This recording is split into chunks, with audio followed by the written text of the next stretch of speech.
Hi students, good morning to all of you. In last lecture we have discussed about the variables declaration, their rules, and also write some program code related with these variables. Today we are going to start a new point from this chapter, that means constant.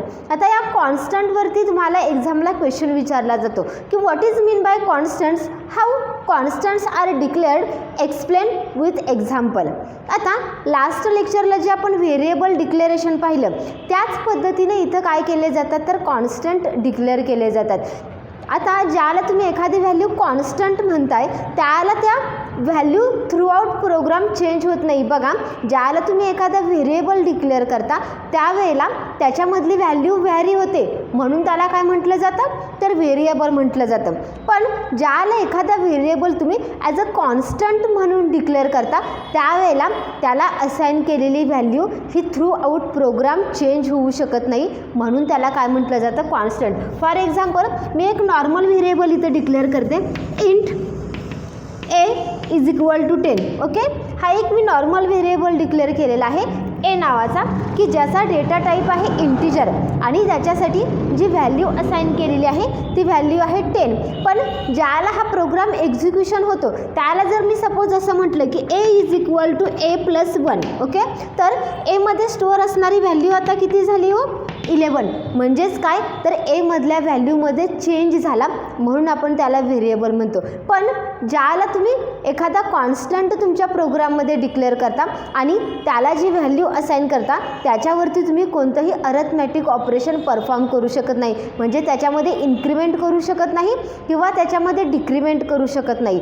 त्याला जी value तुम्ही assign करता constant व्हेरिएबलला ती through out programme त्याच्यामध्ये कोणताही change केला जात नाही म्हणून त्याला काय म्हटलं जातं तर कॉन्स्टंट म्हटलं जातं. मग हे जे कॉन्स्टंट्स आहेत ते डिक्लेअर कसे केले जातात बघा.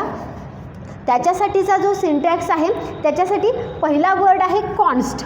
कॉन्स्ट काय आहे तर C++ मध्ये खूप सारे कीवर्ड्स यूज केले जातात. ज्या पद्धतीने आपण इंट पाहिलं, त्याच्यानंतर गेट ch पाहिलं, त्याच्यानंतर मेन पाहिलं, हे काय आहेत C++ मधले कीवर्ड्स आहेत की ज्याचं मिनिंग ऑलरेडी कंपायलरला माहीत आहे किंवा त्यानं काय फंक्शन करायचं आहे हे ऑलरेडी डिफाईन करून ठेवलेलं आहे. त्याच पद्धतीनं हा इथं कॉन्स्ट नावाचा एक कीवर्ड आहे की जो कशासाठी यूज केला जातो ज्या वेळेला तुम्ही एखादा व्हेरिएबल कॉन्स्टंट म्हणून डिक्लेअर करता त्याला त्या व्हेरिएबलच्या अगोदर कॉन्स्ट हा कीवर्ड यूज केला जातो. त्याच्यानंतर काय आहे तर डेटा टाईप. आपण जे डेटा टाईप शिकलो त्याच्यामधला एखादा डेटा टाईप तिथं मेन्शन करायचा आहे आणि त्याच्यानंतर कॉन्स्टंट नेम. आता कॉन्स्टंट नेम म्हणजे काय असणार आहे तर ज्या पद्धतीनं तुम्ही एखाद्या व्हेरिएबलला नेम देता त्याच्यासाठी जे आपण रूल्स पाहिले तेच रूल्स इथं कशासाठी पाहिले जातात तर कॉन्स्टंट नेमसाठी पाहिले जातात. आणि इज इक्वल टू व्हॅल्यू म्हणजे तुम्ही त्या कॉन्स्टंटला असाइन केलेली व्हॅल्यू. बघा, फक्त थोडासा एकच डिफरन्स आहे याच्यामध्ये व्हेरिएबल डिक्लेरेशन आणि कॉन्स्टंट डिक्लेरेशन. ज्याला तुम्ही नॉर्मली एखादा व्हेरिएबल डिक्लेअर करता त्याला त्याचं डिक्लेरेशन कसं येतं हो तर data type variable name is equal to value. आता इथं जे आपण डिक्लेअर करत आहोत ते काय आहे तर कॉन्स्टंट्स डिक्लेअर करत आहोत म्हणून इथं ते डिक्लेअर करण्यासाठी पहिल्यांदा कॉन्स्ट हा कीवर्ड वापरावा लागतो. त्याच्यानंतर जो कॉन्स्टंट तुम्ही डिक्लेअर करणार आहात त्याचा डेटा टाईप कोणता असणार आहे तो मेन्शन करावा लागणार आहे. त्याच्यानंतर त्या कॉन्स्टंटचं नेम सांगावं लागणार आहे आणि त्याला केलेली असाइन व्हॅल्यू. आता फॉर एक्झाम्पल मी इथे एक कॉन्स्टंट डिक्लेअर करते, const A is const int A is equal to 20. बघा, मी किती नॉर्मली हा कॉन्स्टंट डिक्लेअर केला, फक्त इथं कॉन्स्ट हा कीवर्ड वापरला आहे आणि ज्या पद्धतीने आपण व्हेरिएबल डिक्लेरेशन करतो आणि त्याला व्हॅल्यू असाइन करतो ते जे 2 वे स्टेटमेंट आहे ते स्टेटमेंट इथं काय केलेलं आहे तर कंबाईन केलेलं आहे. एकाच स्टेटमेंटमध्ये तुम्ही व्हेरिएबल डिक्लेअरही करू शकता आणि व्हॅल्यूही असाइन करू शकता. इथं ए नावाचा जो व्हेरिएबल आहे तो ॲज अ कॉन्स्टंट म्हणून मी डिक्लेअर केलेला आहे आणि त्याचा डेटा टाईप काय आहे तर इंट आहे. म्हणजेच त्याच्यामध्ये स्टोअर असणारी व्हॅल्यू कशी असणार आहे होल असणार आहे म्हणून मी इथं त्याला असाइन व्हॅल्यू कोणती केली तर 20. अजून एक एक्झाम्पल बघूया आपण, कॉन्स्ट फ्लोट पाय इज इक्वल टू 3.40. बघा इथं मी पाय नावाचा एक सेकंड कॉन्स्टंट डिक्लेअर केलेला आहे की ज्याचा डेटा टाईप काय आहे वो फ्लोट आहे आणि त्या पायला असाइन केलेली व्हॅल्यू किती आहे 3.14. लक्षात आलं तुमच्या की कॉन्स्टंट्स कसे डिक्लेअर करायचे आणि त्याला जी व्हॅल्यू असाइन करणार आहोत आपण ती व्हॅल्यू कोणत्या पद्धतीनं असाइन करणार आहोत. आता याच्यावरून कॉन्स्टंटचे काय केले जातात तर डिफरंट टाईप्स ठरवले जातात. आता हे डिफरंट टाईप्स ज्या याला तुम्ही त्याला मेन्शन करता त्याला हे डिफरंट टाईप्स जे आहेत ते कशावरती डिपेंड आहेत तर तुमचा कॉन्स्टंट जो आहे तो कोणत्या पद्धतीची व्हॅल्यू होल्ड करतो त्याच्यानुसार काय केले तर त्याचे डिफरंट टाईप्स ठरवण्यात आलेत. ओके, लक्षात आलं तुमच्या की कॉन्स्टंट तुमच्या प्रोग्राममध्ये डिक्लेअर कसे करायचे आणि त्याला व्हॅल्यू कशी असाइन करायची. नेक्स्ट आपण बघूया की कॉन्स्टंटचे टाईप्स कोणकोणते आहेत.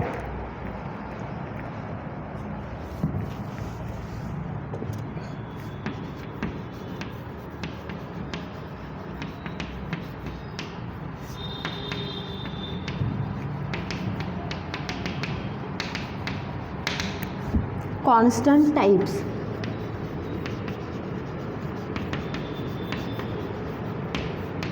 पहिला कॉन्स्टंटचा टाइप आहे न्यूमरिक कॉन्स्टंट.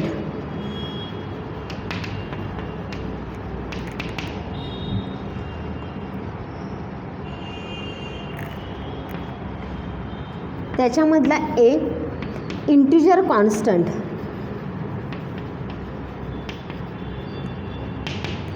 बी आहे फ्लोटिंग पॉइंट कॉन्स्टंट.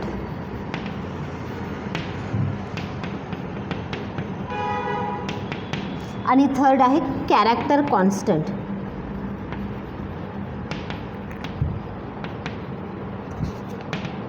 आणि डी आहे स्ट्रिंग कॉन्स्टंट. आता ह्या कॉन्स्टंटचे टाईप्स अगदी इझी आहेत. हे कशावरती डिपेंड आहेत तर तो जो कॉन्स्टंट व्हेरिएबल तुम्ही डिक्लेअर करताय तो व्हेरिएबल कोणत्या टाईपची व्हॅल्यू होल्ड करतोय त्याच्यावरती काय केलं तर हे कॉन्स्टंटचे टाईप्स डिपेंड आहेत. आता पहिला कॉन्स्टंटचा टाईप कुठला आहे तर न्यूमेरिक कॉन्स्टंट्स. त्याच्यामध्येच काय आहे तर इंटिजर कॉन्स्टंट. आता इंटिजर कॉन्स्टंट म्हणजे काय तर ज्यावेळेला एखादा कॉन्स्टंट तुम्ही डिक्लेअर करता आणि तो जर इंटिजर व्हॅल्यू त्याच्यामध्ये होल्ड करत असेल तर त्याला काय म्हटलं जातं इंटिजर कॉन्स्टंट. बघा अगदी साधी डेफिनेशन आहे इथं इंटिजर कॉन्स्टंटची. इंटिजर कॉन्स्टंट म्हणजे काय तर ज्यावेळेला तुम्ही एखादा व्हेरिएबल कॉन्स्टंट म्हणून डिक्लेअर करता आणि तो जर कॉन्स्टंट व्हेरिएबल इंटिजर स्वरूपाची व्हॅल्यू त्याच्यामध्ये होल्ड करत असेल तर त्याला काय म्हटलं जातं इंटिजर कॉन्स्टंट. फॉर एक्झाम्पल मी इथं राईट डाऊन करते const int B is equal to 20. इथं बघा मी आता बी नावाचा व्हेरिएबल डिक्लेअर केलेला आहे की जो कॉन्स्टंट आहे आणि त्याचा डेटा टाईप काय आहे इंटिजर आहे. सो त्याच्यामध्ये होल्ड केली जाणारी व्हॅल्यू किती आहे तर 20 आहे. आणि ती होल्ड केली जाणारी व्हॅल्यू कशी आहे तर इंटिजर फॉर्मॅटमध्ये आहे किंवा होल आहे म्हणून त्याला काय म्हटलं जातं तर इंटिजर कॉन्स्टंट. नेक्स्ट आहे फ्लोटिंग पॉईंट कॉन्स्टंट. आता फ्लोटिंग पॉईंट कॉन्स्टंट म्हणजे काय तर ज्या वेळेला तुम्ही एखादा कॉन्स्टंट हा फ्लोटिंग पॉईंटचा डिक्लेअर करता म्हणजेच त्याच्यामध्ये स्टोअर असणारी व्हॅल्यू जी आहे ती फ्लोटिंग पॉईंटची असते त्याला काय म्हटलं जातं तर फ्लोटिंग पॉईंट कॉन्स्टंट.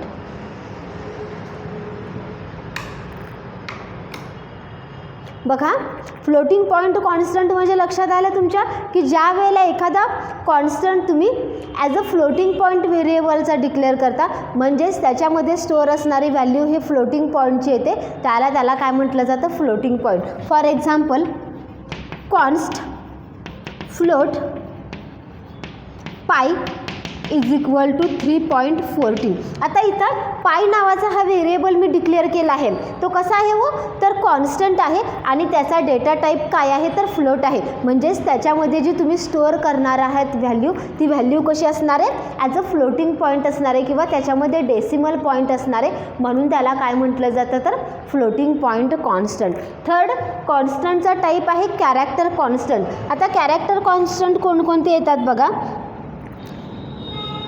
आपण जे /n वापरतो बघितलं ना, आपण बऱ्याचशा काही प्रोग्राम्स केले, त्यामध्ये आपण सी आउटमध्ये /n मिनिंग तिथं लिहित होतो. ते /n म्हणजे काय, तर कॅरेक्टर कॉन्स्टंट आहे की ज्याचं मिनिंग ऑलरेडी डिफाईन केलेलं आहे. ज्याला हे /n तुमच्या प्रोग्राममध्ये येतं त्याला तिथं काय रिप्लेस केलं जातं, तर ते कॅरेक्टर ते आउटपुट जे आहे ते न्यू लाईनला पुश करायचं काम कोण करत असतं, /n. असे बरेचसे कॅरेक्टर कॉन्स्टंट्स आहेत. /t आहे, त्याच्यानंतर /b आहे. हे /t ज्यावेळेला तुम्ही वापरता त्यावेळेला तुमचा जो काही डेटा आहे तो टॅब्युलर फॉर्मॅटमध्ये प्रिंट केला जातो. /a ज्यावेळेला वापरता त्याला एखादा अलर्ट मेसेज दिला जातो. हे जे कॉन्स्टंट्स आहेत त्याला काय म्हटलं जातं, कॅरेक्टर कॉन्स्टंट. आणि लास्टचा जो कॉन्स्टंट आहे तो आहे स्ट्रिंग. तो कसा डिक्लेअर केला जातो बघा.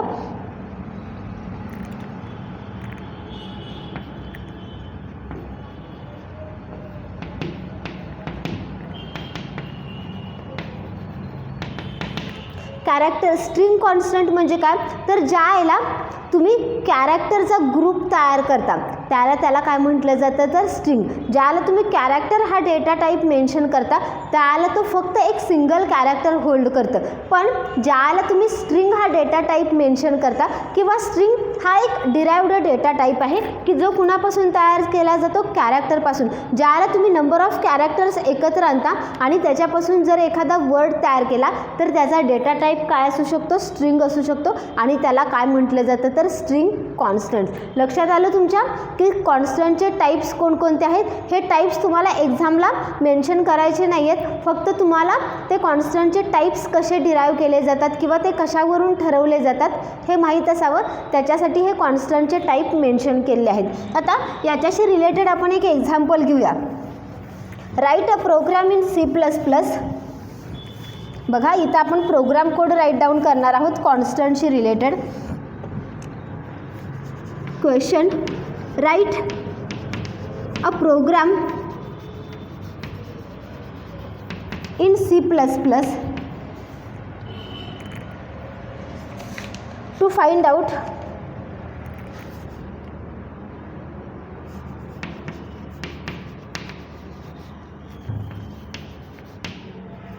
area of circle. बघा आता इथं आपल्याला काय फाइंड आउट करायचं, तर एरिया ऑफ सर्कल जे आहे ते area of circle find out करायचं आहे यूजिंग कॉन्स्टंट. कॉन्स्टंटचा यूज करून आपण काय करणार आहोत, area of circle find out करणार आहोत. आता ज्याला तुम्ही area of circle find out करता त्याच्यासाठी आपल्याकडं ऑलरेडी आपण अल्गोरिदम राईट डाऊन केलेला आहे. ज्या वेळेला तुम्हाला या पद्धतीचे प्रोग्राम्स कोड विचारले जातील त्या वेळेला पहिल्यांदा तुमच्या ब्रेनमध्ये तुमच्या त्या अल्गोरिदम डिझाईन झाला पाहिजे आणि नंतर आपण काय करणार आहोत, तो algorithm as a program code फॉर्मॅटमध्ये यूज करणार आहोत. आता याचा बेसिक अल्गोरिदम काय असणार आहे, तर to find out area of circle. तर पहिल्यांदा तुम्हाला काय करावं लागणार आहे, स्टार्ट. ओके, त्याच्यानंतर तुम्हाला इनपुट्स घ्यावे लागणार आहेत. जर तुम्हाला एरिया ऑफ सर्कल कॅल्क्युलेट करायचं असेल तर तुम्हाला काय लागणार आहे, रॅडियस इनपुट करावी लागणार आहे. ओके, त्याच्यानंतर तुम्हाला काय लागणार आहे अजून, तर पायची व्हॅल्यू लागणार आहे की जे आपण इथं कॉन्स्टंट डिक्लेअर करणार आहोत. आता हे कॉन्स्टंट डिक्लेअर केल्यानंतर नेक्स्ट तुमची प्रोसिजर काय असणार आहे, तर एरियाचा फॉर्म्युला तुम्ही यूज करणार आहात आणि एरिया कॅल्क्युलेट करणार आहात. फोर्थ स्टेप काय असणार आहे तुमची, तर जो काही एरिया कॅल्क्युलेट झालेला आहे तो प्रिंट आउट करायचा आहे. आणि फिफ्थ स्टेपला तुमचं काय असणार आहे, स्टॉप असणार आहे. आता हाच अल्गोरिदम आपण काय करायचा आहे, प्रोग्रामॅटिकली आपल्या सी लँग्वेजमध्ये कन्वर्ट करायचं आहे. फर्स्ट स्टेप काय येणार आहे तुमची, include IO stream .h. Next step include conio .h. आता ज्याला तुम्ही हे कॉन्स्टंट डिक्लेअर करताय त्याला ते कॉन्स्टंट कुठे डिक्लेअर केले जातात, तर तुम्ही प्रोग्राम ज्याला स्टार्ट होतो त्या स्टार्टिंगच्या ठिकाणी सुद्धा तुम्ही काय करू शकता, हे कॉन्स्टंट डिक्लेअर करू शकता. म्हणजे इथून आपला प्रोग्राम स्टार्ट होते, वॉइड मेन जे आहे ते वॉइड मेनच्या अगोदर सुद्धा तुम्ही काय करू शकता, कॉन्स्टंट डिक्लेअर करू शकता. किंवा वॉइड मेन फंक्शन जिथून तुमच्या प्रोग्रामला एक्झिक्युशनला स्टार्ट होतं तिथेही तुम्ही काय करू शकता, कॉन्स्टंट डिक्लेअर करू शकता. आता इथं मी कॉन्स्टंट जो डिक्लेअर करणार आहे तो वॉइड मेन फंक्शनमध्ये. आपल्याला माहीत आहे की प्रोग्रामचं एक्झिक्युशन कुठून स्टार्ट होतं, तर मेन फंक्शनपासून प्रोग्रामचं एक्झिक्युशन स्टार्ट होतं. आता इथं आपण काय करणार आहोत, कॉन्स्टंट डिक्लेअर करणार आहोत. पहिल्यांदा कॉन्स्ट, त्याच्यानंतर कॉन्स्टंट आपला असणार आहे फ्लोटिंग पॉईंटचा, फ्लोट पाय इज इक्वल टू 3.40. बघा हा कॉन्स्टंट जो आहे तो तुम्ही वरतीही डिक्लेअर करू शकता किंवा खालीही डिक्लेअर करू शकता. त्याच्यानंतर आपल्याला अजून काही इनपुट लागणार आहे, तर रॅडियस एक लागणार आहे. त्याच्यासाठी मी लिहिते इंट आर. हा व्हेरिएबल मी डिक्लेअर केला की ज्याच्यामध्ये मी रॅडियस स्टोअर करणार आहे. ओके, आता मला 2 व्हॅल्यू मिळाल्या. आरची एक व्हॅल्यू आपण घेणार आहोत आणि पायची एक व्हॅल्यू मिळाली. आता कॅल्क्युलेशन केल्यानंतर आपल्याला एरिया मिळणार आहे. तो एरियासुद्धा आपल्याला काय करावं लागणार आहे, एका व्हेरिएबलमध्ये स्टोअर करावं लागणार आहे. आता तो एरिया जो व्हेरिएबल आहे तो कोणत्या डेटा टाईपचा आपण यूज करणार आहोत, तर आता इथं बघा ज्याला आर इंटू पाय याचं तुम्ही कॅल्क्युलेशन करणार आहात त्याला तुम्हाला जी व्हॅल्यू मिळणार आहे ती कशी मिळणार आहे, फ्लोटिंग पॉईंट.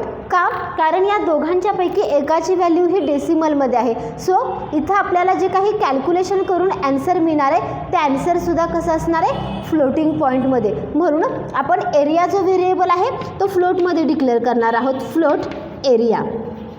ओके, आता आपण फर्स्ट ह्या रॅडियसला एक व्हॅल्यू असाइन करूया. बरोबर आहे, आपण इथं व्हेरिएबल डिक्लेअर केलेला आहे आर, पायला ऑलरेडी त्याची व्हॅल्यू असाइन केलेली आहे. इथं इंटिजर रॅडियस जे आहे त्याच्यासाठी आपण व्हॅल्यू देऊया 4.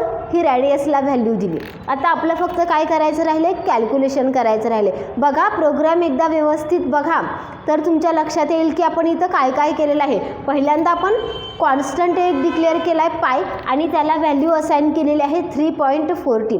त्याच्यानंतर आपल्याला ज्या वेळेला सर्कलचा एरिया फाइंड आउट करायचा असेल त्यावेळेला आपल्याला काय लागणार आहे, तर एक रॅडियस लागणार आहे. ती रॅडियस आपण डिक्लेअर केली इंट आर म्हणून आणि त्याला व्हॅल्यू असाइन केली 4. म्हणजे इथं तुमची रॅडियसची व्हॅल्यू काय असणार आहे, 4 असणार आहे. आता आपल्याला काय करावं लागणार आहे, तर एरियाचा फॉर्म्युला यूज करावा लागणार आहे. एरिया इज इक्वल टू, आता आपल्याला माहिती आहे की याचा जो एरिया फाइंड आउट करायचा फॉर्म्युला आहे सर्कलचा तो आहे पाय आर स्क्वेअर. आता पाय म्हणजे तुमच्याकडे इथं कीबोर्डवरती कुठेही पायचं या पद्धतीने साईन नाही आहे. आपण आतापर्यंत मॅथ्समध्ये किंवा कोणत्याही ठिकाणी पायचं या पद्धतीने साईन वापरतो, पण आपल्या कीबोर्डवरती असं कुठेही साईन नाही आहे. मग इथं काय मेन्शन करायचं, तर आपण पाय हा एक व्हेरिएबल डिक्लेअर केलेला आहे आणि त्याला व्हॅल्यूसुद्धा असाइन केली. So here write down pi into, आपल्याला फॉर्म्युला काय आहे, पाय इंटू आर स्क्वेअर म्हणजे रॅडियस स्क्वेअर. आता आर स्क्वेअर इथं डायरेक्टली मेन्शन न करता आर इंटू आर. बघा इथं आपल्याकडं आर इंटू आर या पद्धतीनं लिहायला लागतं. त्यावेळेला तिथं काय केला जातो, रॅडियसचा स्क्वेअर केला जातो. इथं मी फॉर्म्युला पुटअप केला. आता मला काय करावं लागणार आहे, तर जो काही एरिया कॅल्क्युलेट झालेला आहे तो एरिया आपल्याला पहिल्यांदा आता प्रिंट आऊट करावा लागणार आहे. आता तो एरिया प्रिंट आऊट करत असताना आपण रॅडियस ही प्रिंट आऊट करणार आहोत आणि त्याचसोबत तो एरिया ही प्रिंट आऊट करणार आहोत. पहिलं माझं सी आऊटचं स्टेटमेंट मी इथं मेन्शन करते, C out radius is equal to. आता रॅडियस आपण कशामध्ये स्टोअर केले हो, तर हा आर ह्या व्हेरिएबलमध्ये आपण रॅडियस स्टोअर केली आहे. So here again use output operator and R. इथं तुमची काय केली जाईल, रॅडियस प्रिंट आऊट करून जाईल. नेक्स्ट लाईनला मला आता काय प्रिंट आऊट करायचं आहे, तर जो काही कॅल्क्युलेटेड केलेला एरिया आहे तो प्रिंट आऊट करायचा आहे. Slash n area of circle is equal to, area of circle मी हे स्टेटमेंट प्रिंट आऊट केलं आणि त्याच्यात समोर काय झालं पाहिजे, प्रिंट एरिया. मग हा जो एरिया आहे तो मी कशामध्ये स्टोअर केलेला आहे, ह्या एरिया ह्या व्हेरिएबलमध्ये. म्हणून मी इथं काय मेन्शन करते, तर area. Okay, get C H आणि प्रोग्राम फिनिश. आता हा प्रोग्राम ज्या वेळेला मी रन करेन त्यावेळेला याचा आउटपुट मला काय मिळणार आहे बघा. पहिल्यांदा आपण सी आऊट स्टेटमेंटमध्ये काय टाकले हो, तर रॅडियस. आउटपुटमध्ये पहिल्यांदा मला रॅडियस इज इक्वल टू, आपण रॅडियस इज इक्वल टू काय असाइन केलेले आहे, 4. इथं 4 प्रिंट केले जाईल. त्याच्यानंतर सी आऊटचं अजून स्टेटमेंट काय आहे, तर area of circle, area of circle is equal to जे काही 4 × πr², याचा जे काही एरिया कॅल्क्युलेट होऊन येणार आहे तो एरिया काय केला जाईल, इथं प्रिंट आउट केला जाईल. इथं कोणतंही तुम्हाला युनिट वापरायचं नाही आहे, डायरेक्टली जे काही कॅल्क्युलेशन करून व्हॅल्यू येणार आहेत त्या व्हॅल्यू इथं तुम्हाला काय करायचे आहेत, मेन्शन करायचे आहेत. लक्षात आलं तुमच्या की आज आपण कॉन्स्टंट कसे डिक्लेअर करायचे आणि ते प्रोग्राममध्ये कसे यूज करायचे हे शिकलेलो आहोत. याच्यावरती तुम्हाला क्वेश्चन विचारला जातो की ज्या पद्धतीने व्हेरिएबल्स डिक्लेअर केले जातात त्याच पद्धतीने कॉन्स्टंट डिक्लेअर केले जातात. फक्त या दोघांच्यामध्ये बेसिक डिफरन्स काय आहे, तर ज्याला तुम्ही एखादा व्हेरिएबल कॉन्स्टंट डिक्लेअर करता त्याला त्याच्या डिक्लेरेशनमध्ये कॉन्स्ट हा कीवर्ड वापरला जातो आणि त्याला जी व्हॅल्यू तुम्ही असाइन करताय ती थ्रू आउट या प्रोग्राममध्ये कॉन्स्टंट ठेवली जाते. आपण इथे एकदा पाय डिक्लेअर केला 3.14, त्याच्यानंतर आपण त्या पायच्या व्हॅल्यूमध्ये कोणताही चेंज करू शकत नाही. म्हणजे मी जर इथं असं स्टेटमेंट म्हटलं पाय is equal to pi +1, no this statement get round. इथं पायची एकदा एखादा व्हेरिएबल तुम्ही कॉन्स्टंट म्हणून डिक्लेअर करत असाल तर त्या व्हेरिएबलमध्ये नंतर कोणताही चेंज केला जात नाही. ती त्याला असाइन केलेली व्हॅल्यू त्या प्रोग्रामसाठी काय केली जाते, स्थिर ठेवली जाते, म्हणजेच कॉन्स्टंट ठेवली जाते. हा प्रोग्राम तुमच्या नोटबुकमध्ये राईट डाऊन करा. या पद्धतीचेच प्रोग्राम्स तुम्हाला एक्झाममध्ये विचारले जाणार आहेत की जो आपला 5 नंबरचा क्वेश्चन असेल की जिथे तुम्हाला C++ related programs write down करायचे आहेत. त्याच्यामध्ये अशाच पद्धतीचे प्रोग्राम्स असणार आहेत की write program on C++ to calculate the area of circle, to calculate area of triangle, to find square of that number, to find average of that number. हे जे साधे सिंपल एक्झाम्पल्स आहेत हेच तुम्हाला काय केलं जाणार आहे, क्वेश्चन नंबर 5 मध्ये विचारले जातील. प्रोग्राम तुमच्या नोटबुकमध्ये राईट डाऊन करून घ्या. झालं. आपण नेक्स्ट पॉईंट बघूया, ऑपरेटर्स इन C++.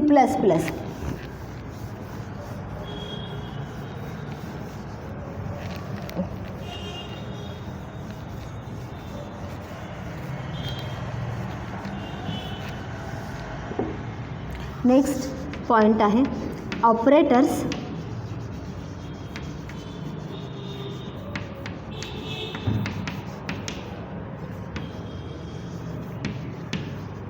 आता ऑपरेटर्स इन C++ मध्ये आपण काय बघणार आहोत बघा.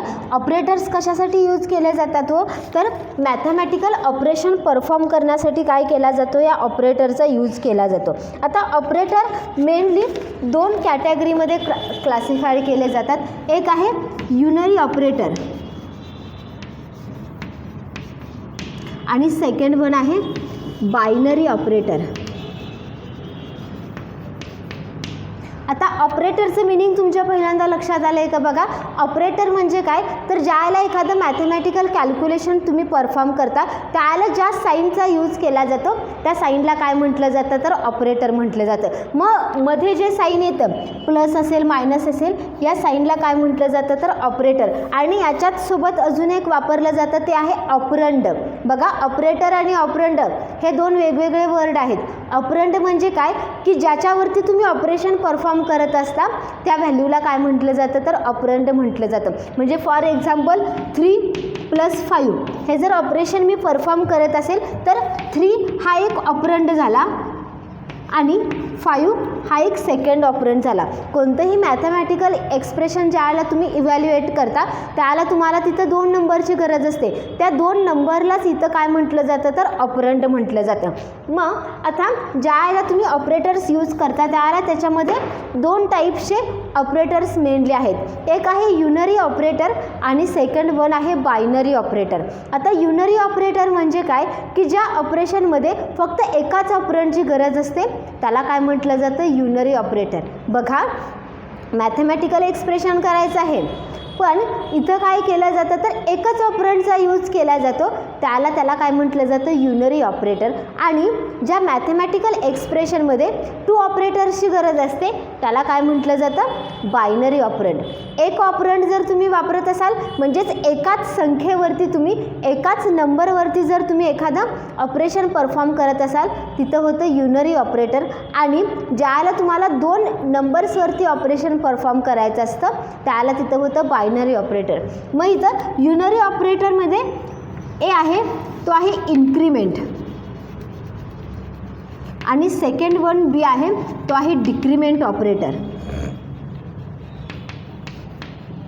याच्यावरती सुद्धा तुम्हाला एक्झामला क्वेश्चन विचारला जातो की explain increment operator and decrement operator in C++ with example. आता इन्क्रीमेंट ऑपरेटर म्हणजे काय की ज्याच्यामध्ये तुम्ही एखादा व्हेरिएबल ज्याला असाइन करता किंवा डिक्लेअर करता आणि त्याला एखादी व्हॅल्यू असाइन केली आहे, त्या व्हॅल्यूमध्ये इन्क्रीमेंट केली जाते, त्याला काय म्हटलं जातं इन्क्रीमेंट ऑपरेटर. मग ही इन्क्रीमेंट बाय डिफॉल्ट 1 न केली जाते म्हणून त्याला काय म्हटलं जातं इन्क्रीमेंट ऑपरेटर. आणि हा कसा यूज केला जातो तर त्याच्यासाठी 2 प्लस साईनचा यूज केला जातो. त्याच पद्धतीनं डिक्रीमेंट ऑपरेटर आहे. डिक्रीमेंट ऑपरेटर म्हणजे काय की एखादा व्हॅल्यू जर तुम्हाला डिक्रीज करायची असेल तर त्याला तुम्ही काय करू शकता डिक्रीमेंट ऑपरेटर वापरू शकता. त्याच्यासाठी 2 मायनस साईनचा यूज केला जातो. आता हे यूज कसं केलं जातं बघा, त्याच्यासाठी एक सिम्पल कोड मी इथं राईट डाऊन करते. Int a is equal to 10. Okay, इथं ए हा व्हेरिएबल मी डिक्लेअर केलेला आहे की ज्याला असाइन केलेली व्हॅल्यू किती आहे हो 10. मग मी असंही एक्सप्रेशन लिहू शकते की A is equal to a+1. इथंसुद्धा काय केली जाईल, एला जी व्हॅल्यू असाइन केलेली आहे त्याच्यामध्ये 1 न वाढ केली जाईल. ओके, त्याच्याच ऐवजी C++ मध्ये काय वापरलं जातं तर a++ म्हणजे इथं ॲटोमॅटिक एमध्ये काय केली जाते तर 1 न इन्क्रीमेंट केली जाते. कशाच्या आधारे तर ह्या ऑपरेटरचा यूज करून. लक्षात आले इन्क्रीमेंट ऑपरेटर आणि डिक्रीमेंट ऑपरेटर म्हणजे काय. त्याच पद्धतीने मी इथं ए मायनस मायनस म्हणते, ज्याला मी a++ राईट डाऊन करते त्याला एची व्हॅल्यू काय असणार आहे 1 न इन्क्रीमेंट झालेली असणार आहे, म्हणजेच एची व्हॅल्यू काय होणार आहे इथं 11 होणार आहे. त्याच पद्धतीनं ज्याला मी ए मायनस मायनस म्हणते त्याला एची व्हॅल्यू काय होणार आहे 9 होणार आहे. लक्षात आलं तुमच्या की इन्क्रीमेंट आणि डिक्रीमेंट ऑपरेटर जे आहे ते कसे यूज केले जातात. त्यावेळेला तुम्हाला व्हेरिएबलमधली व्हॅल्यू ही 1 न इन्क्रीमेंट करायची असते किंवा 1 न वाढवायची असेल त्याला या ++ साईनचा यूज केला जातो. आणि ज्या वेळेला तुम्हाला व्हेरिएबलमधली व्हॅल्यू 1 न डिक्रीज करायची असेल त्याला या मायनस साईनचा यूज केला जातो. आपण याच्याशी रिलेटेड एक प्रोग्राम कोड राईट डाऊन करूया म्हणजे तुमच्या लक्षात येईल की हे इन्क्रीमेंट ऑपरेटर आणि डिक्रीमेंट ऑपरेटर कसे यूज केले जातात. Write a program in C++.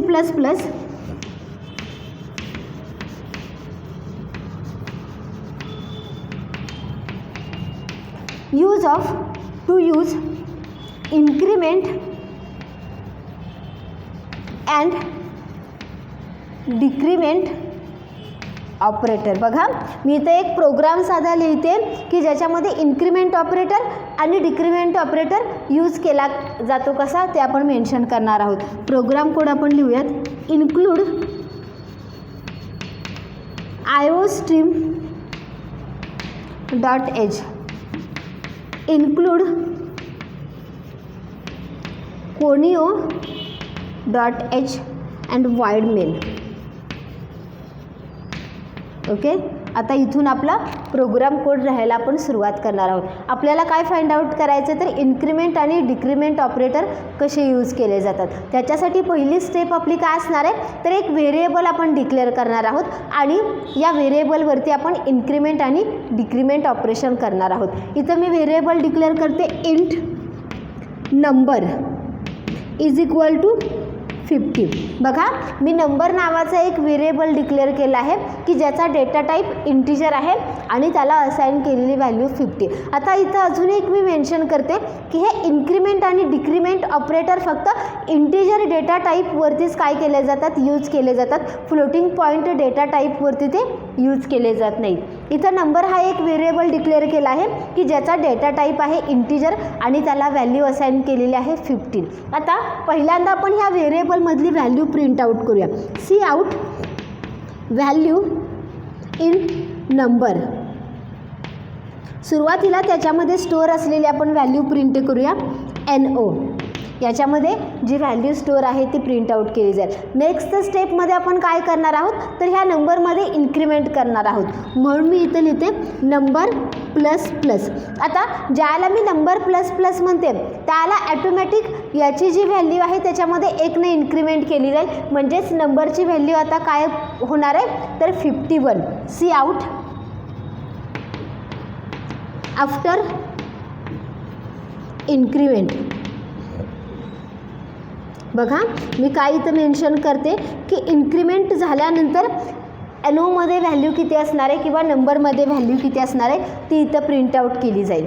म्हणजेच तिथं काय प्रिंट आउट होणार आहे, 51. आता त्याच्यानंतर मला काय यूज करायचं आहे, तर डिक्रीमेंट ऑपरेटर. मी त्याच व्हेरिएबलवरती डिक्रीमेंट ऑपरेटर यूज करणार आहे, नंबर मायनस मायनस. आता नंबरमध्ये सगळ्यात सुरुवातीला स्टोअर असणारी व्हॅल्यू किती होती, 15 होती. त्याच्यानंतर आपण काय ऑपरेशन केले, इन्क्रीमेंट ऑपरेशन केले. म्हणजेच त्याच्यामधील व्हॅल्यू 1ने इन्क्रीमेंट झाली, त्याची व्हॅल्यू झाली 51. आता मी परत काय करते, तर त्याच्यावरतीच डिक्रीमेंट ऑपरेटर यूज करते. ज्याला तुम्ही डिक्रीमेंट ऑपरेटर यूज करता त्याला तिथं व्हॅल्यू काय केली जाते, 1ने मायनस केली जाते. म्हणजे इथं 50 असणारे रेग्युलर व्हॅल्यू त्याची ऑर्डिनरी की जी तुम्ही असाइन केली, इन्क्रीमेंट केल्यानंतर 51 झालेली आहे. आणि परत ज्याला मी डिक्रीमेंट करते त्याला त्यातली व्हॅल्यू 1ने मायनस होणार आहे. म्हणजेच ती काय होणार आहे, परत 50 होणार आहे. मी इथं तीही प्रिंट आउट करते, C out after decrement number get CH curly bracket complete. आता इथं बघा नंबरमधली व्हॅल्यू 3 टाइम्स चेंज झालेली आहे. आता तुमच्या लक्षात आलं असेल की व्हेरिएबल आणि कॉन्स्टंटमधला नेमका डिफरन्स काय आहे. ज्याला एखादा व्हेरिएबल तुम्ही यूज करता त्याला त्याच्यामधली व्हॅल्यू सतत व्हॅरी होते का. इथं पहिल्यांदा मी नंबर हा व्हेरिएबल डिक्लेअर केला आहे की ज्याच्यामध्ये 50 ही व्हॅल्यू स्टोअर आहे. मी त्याच्यावरतीच इन्क्रीमेंट केले, मग त्याला नंबरमधली व्हॅल्यू झाली 51. त्याच वेळेला मी नंबरमध्ये डिक्रीमेंट ऑपरेटर यूज केला, नंबरमधली व्हॅल्यू झाली परत 15. म्हणजे इथं व्हेरिएबलमध्ये स्टोअर असणारी व्हॅल्यू काय झाली, सतत व्हॅरी झाली किंवा चेंज झाली. म्हणून त्याला काय म्हटलं जातं, तर व्हेरिएबल. याच्या उलट जर आपण इथं हा नंबर हा कॉन्स्टंट जर डिक्लेअर केला असता तर तुम्ही त्याच्यावरती इन्क्रीमेंट किंवा डिक्रीमेंट ऑपरेशन परफॉर्म करू शकला नसता का. कारण ज्याला तुम्ही कॉन्स्टंट डिक्लेअर करता त्याला ती value throughout program same राहिली जाते. इथं तुम्हाला तिथं एरर दाखवली जाईल आणि इथंही. आता या प्रोग्रामचा आउटपुट काय येणार आहे बघा.